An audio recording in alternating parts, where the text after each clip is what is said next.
திடீரென சாமானியர் போல் வந்து தரையில் அமர்ந்த மாவட்ட ஆட்சியர். மனுக்கள் எழுதும் மக்களின் குரலை நேரில் கேட்டறிந்த சம்பவம்.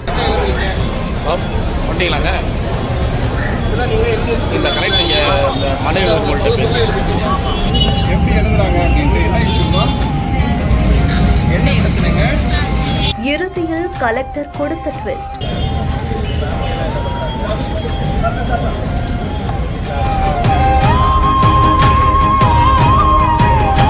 திண்டுக்கல் மாவட்ட ஆட்சியர் அலுவலகத்துடைய நுழைவாயில்ல தினந்தோறுமே 10க்கும் மேற்பட்ட பொதுமக்கள் அவங்களுடைய குறைகளை அரசுக்கு தெரிவிக்கணும் அப்படிங்கிறதுக்காகவே மனுக்களை எழுதி கொடுக்கும்படி மனு எழுத்தாளர்கள்னு சொல்லக்கூடிய சிலர்கிட்ட அடிக்கடி மனுக்களையும் எழுதி வாங்கிப்பாங்களாமா. வெயில் மழைன்னு கூட பார்க்காம சாலையோரம் பாலம் அடிப்பகுதியில உட்கார்ந்து இந்த மனு எழுத்தாளர்கள் ரூபாய்களுக்காக நம்பிக்கையோடு வரக்கூடிய மக்களுடைய கவலைகளை எழுதியும் கொடுக்கறதா சொல்லப்படுது.